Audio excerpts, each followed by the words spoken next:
The stone walls of Chopa's castle still seemed to carry screams, even though they fell silent over 400 years ago. On cold winter nights, those cries seemed to echo through the granite. If you stand in the ruined tower where she was sealed alive, it feels almost real. You might even imagine the smell. The sharp, metallic scent of blood mixed with decay once filled these halls. It is the year 1610. Deep inside the fortress, a noble woman sits in a bath. But it isn't filled with water. The liquid is thick, dark, and steams in the icy dungeon air. Her pale, wrinkled skin shines red under flickering candlelight.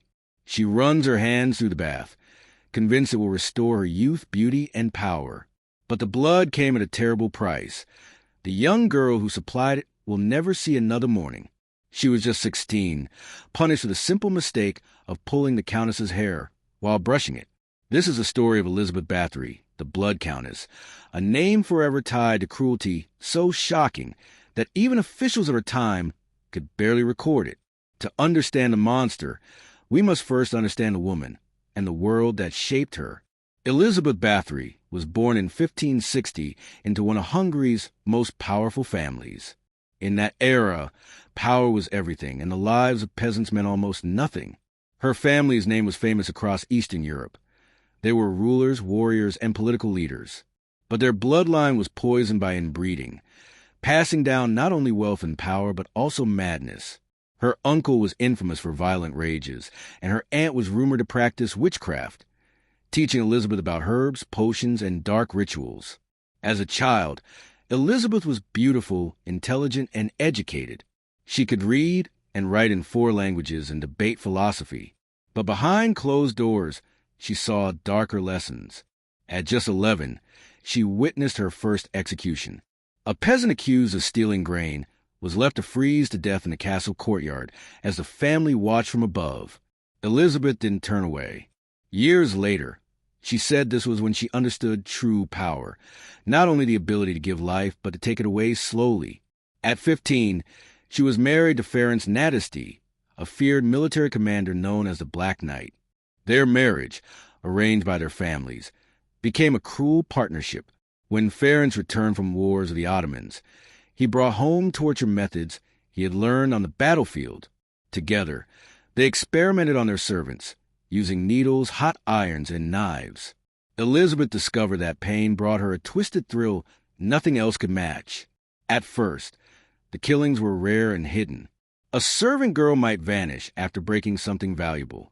A stable boy might be found dead, his wounds disguised as an accident.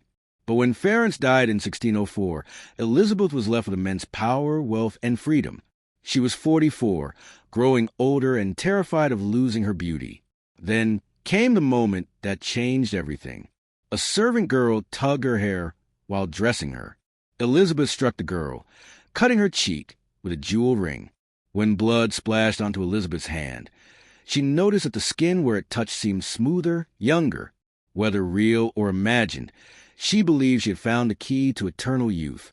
Elizabeth believed completely that blood could restore her youth, and this belief drove her to terrible acts of cruelty that would make her infamous. She began small, pin pricks, tiny cuts, always blaming the victim for some minor mistake.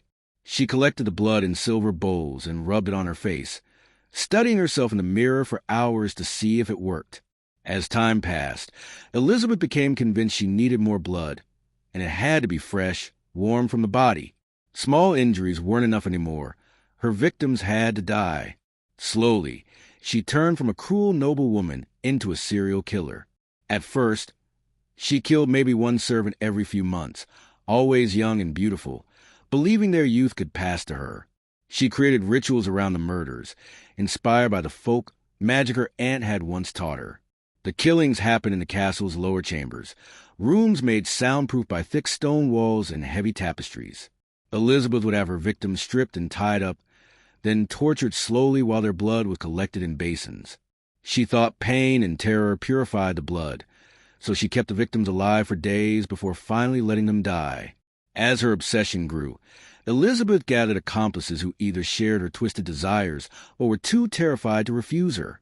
Her inner circle included Datia Sentas, an elderly woman and personal witch/advisor, Janos Yuri, a dwarf who acted as her bodyguard and executioner. Elonaya, a servant who helped find victims. Cataline Betke, a washerwoman who disposed of the bodies. Together, they created a system for murder. They selected victims from among the castle servants or lured young peasant girls with promises of work. The victims were always young, female, and healthy. Elizabeth's methods varied: beatings, burns, needles under fingernails, or precise cuts to collect blood efficiently. Her favorite method was suspending girls by their wrists and letting their blood drain slowly into her bath. The castle became a house of death. Bodies were buried on the grounds, thrown into rivers, fed to dogs, or left for wild animals. The stench of decay filled the lower rooms, barely masked by incense and herbs. Shockingly, this killing continued for almost 6 years without interference. In a society where poor girls had little protection, disappearances weren't unusual. Authorities either looked the other way or assumed the girls had run off. By 1609, Elizabeth was 50 years old. Despite her rituals, she was aging. Wrinkles and age spots marred her once famous beauty. Her obsession with youth grew into madness, and the killings became more frequent, happening weekly or even more. She began believing that peasant girls' blood was too weak, so she turned to young women from minor noble families, hoping their stronger blood would work better. This decision would lead to her downfall. She invited noble girls to her castle, claiming to teach them etiquette and household management. Unlike peasants, these girls had families who noticed her disappearance and had the influence to demand answers. The first noble victim was Anna, a 16-year-old cousin sent to learn court manners. Elizabeth forged letters to Anna's parents, pretending the girl was happy. But when Anna failed to return home, her parents came searching. Elizabeth feigned concern, suggesting Anna might have eloped, but Anna's mother saw something chilling. Elizabeth wore Anna's distinctive family necklace. Soon, rumors spread. Girls who went to castle often vanished. Noble families became wary, refusing Elizabeth's invitations or insisting on frequent letters and visits for their daughters. The investigation that finally brought down Elizabeth Bathory began almost by accident.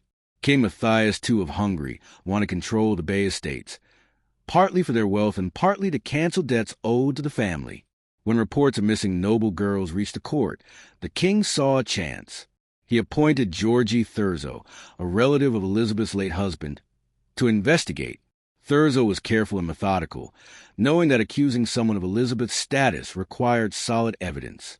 He interviewed families of missing girls, gathered witness statements, and collected physical proof. The investigation took months, during which Elizabeth continued her killings, unaware of the danger. By late 1610, Thurzo had collected testimony from servants who escaped, families of victims, and local officials who had been bribed to stay silent. The evidence was horrifying. According to witnesses, Elizabeth had killed between 80 and 650 girls over her lifetime. The exact number is unknown, as many were poor girls whose disappearances were never recorded, but blood-stained torture devices, rooms filled with death, and human remains on the castle grounds proved her crimes. On December 29, 1610, Thurzo arrived at Cactus Castle with soldiers and a royal warrant. What they found shocked them. The castle smelled of death so strongly that some soldiers vomited, but they pressed on. In the lower chambers, they discovered freshly tortured bodies, partially dismembered victims arranged in patterns, and in Elizabeth's private bath, a silver tub filled with warm blood, flesh, and hair. Elizabeth herself was nearby, covered in blood that wasn't hers. Investigators also found her diary, detailing her experiments and beliefs about the rejuvenating power of blood. Some passages were so disturbing that they were never released. They also found the bodies of several missing noble girls, showing evidence of prolonged torture, sometimes lasting days or weeks before death. Elizabeth was never formally tried. As a high-ranking noble, she was technically beyond the law, and King Matthias feared setting a precedent. Instead, she was placed under house arrest while her accomplices faced trial. The trial of Datia Sentas, Janos of Vari, Elonaya, and Cataline Betke began in early 1611 and shocked Europe. Witnesses described horrific torture, body parts in the forest, and officials bribed to ignore crimes. Detailed records of the murders were presented, including sketches of torture devices, chambers designed for killing and soundproofing to muffle screams. The accomplice's own confessions revealed the inner workings of Elizabeth's murder machine. Sennas admitted following orders, though witnesses said she eagerly participated and even suggested torture methods. Uvari confessed to killing victims but claimed arrests, though he often volunteered for brutal tasks. The trial lasted months, and all were found guilty and executed according to their involvement. Elizabeth herself remained confined to her castle. Executing her was impossible due to her noble status, but releasing her was politically unthinkable. The solution? She would be walled up alive. In late 1611, Elizabeth was confined to 3 rooms in the upper tower of Cactus Castle, a bedroom, a small sitting room, and a prayer chamber. The doorways were bricked up, with only small slots for food and waste. Windows were barred and shuttered, cutting off her view of the outside world. Contemporary accounts describe her reaction as a mix of rage and disbelief. She had believed her noble status would protect her, and permanent confinement was a shock. Her first months in captivity were spent pleading with her guards and making threats, convinced she would be freed. As the years passed, Elizabeth's defiance turned into a kind of resigned madness. Guards reported hearing her talk to herself for hours, sometimes arguing with invisible presences or reciting what sounded like spells. She claimed to see the ghosts of her victims and described them in vivid detail. The irony was cruel. Elizabeth, who had killed hundreds of girls to stay young, was now trapped in a tower where she would age and deteriorate alone. Elizabeth lived walled up in her castle for nearly 4 years, from 1611 to 1614. She became increasingly isolated, not only physically but mentally, retreating into delusions and fantasies. Guards bringing her food said she often didn't recognize them, mistaking them for long-dead servants or family. She spent hours staring at her reflection in a small mirror, fascinated by how confinement and age had changed her. Her health declined rapidly. The lack of sunlight, exercise, and proper food took a heavy toll. Her once famous beauty faded, replaced by the haggard face of someone who had lost all hope. Perhaps the cruelest punishment was the silence. Elizabeth, who had commanded hundreds of people and caused countless screams, now had only her own voice and the footsteps of guards for company. On August 21st, 1614, guards arrived with her morning meal to find her dead in bed. She was 54 years old. By all accounts, she died peacefully, a mercy she had never given her victims. The official cause was natural, though some suspected suicide. Her body showed no signs of violence or poisoning. After years of trying to cheat death through murder, Elizabeth finally succumbed like any mortal. Her death did not end her story. Her crimes were so shocking they became legend. Elizabeth was initially buried in a church, but locals objected, and she was moved to a family crypt with an unmarked grave to prevent morbid pilgrimages.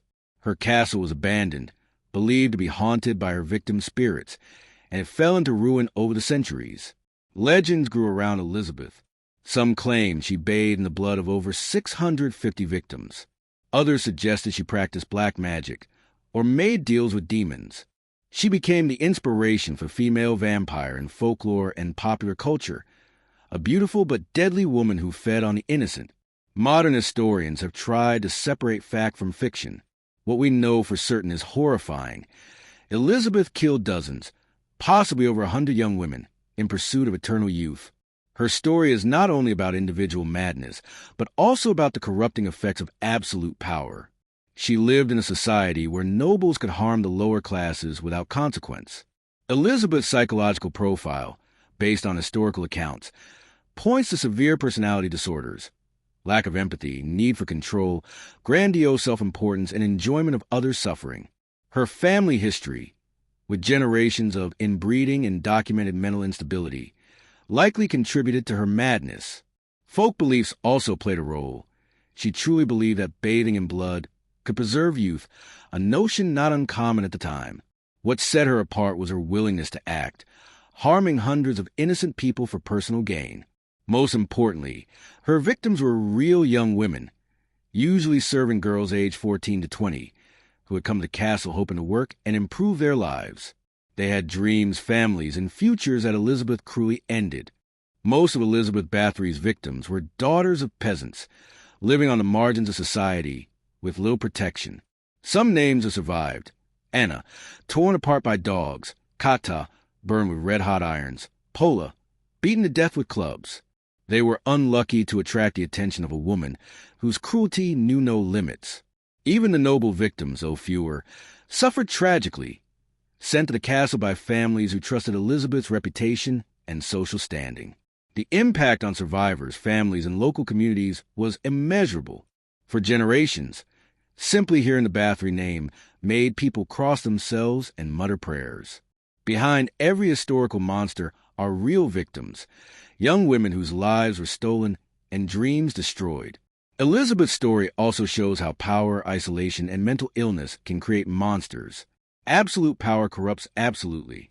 Today, similar patterns appear in leaders or wealthy individuals who abuse authority.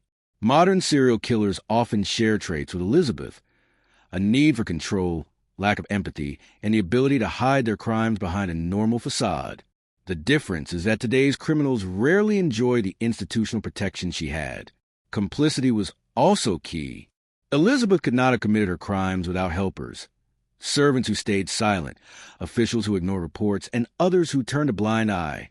Like modern atrocities, evil often requires cooperation or inaction from others. Elizabeth's story reminds us that evil is not always obvious. It can come from the privileged, the respected, and those who appear civilized. Sometimes, the ones we least suspect are capable of horrific acts. The tragedy began when Elizabeth first saw her own blood on her skin and believed it would keep her young. From that moment, she valued her own life above everyone else's. The irony is cruel. In trying to preserve her youth, she destroyed herself. She died alone, her beauty gone, and her name forever linked to horror rather than admiration. Yet her story also reflects cultural obsessions still present today. We may not bathe in blood, but society often values youth over wisdom, appearance over substance, and personal desires over the well-being of others. The seeds of Elizabeth's madness exist in all of us. What matters is whether we choose to resist them.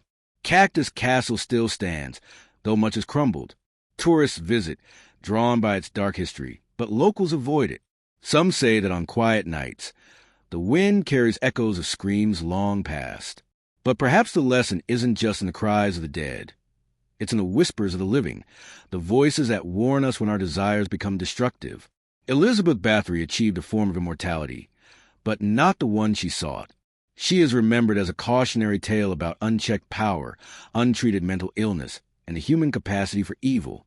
The blood has long dried, the screams have faded, and she has been dead for over 4 centuries. Yet her story continues to challenge us to examine power, vanity, and the value of human life. By studying Elizabeth, we learn not just about history, but about the ongoing struggle between our better nature and our darkest impulses, a struggle that continues in every human heart.